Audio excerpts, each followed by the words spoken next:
Canaan is a railroad town, live railroad town, and like every railroad town along the railroad, it has a railroad station.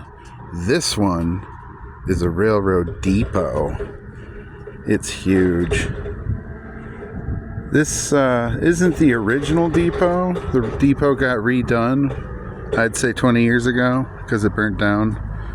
But yeah, this is really cool.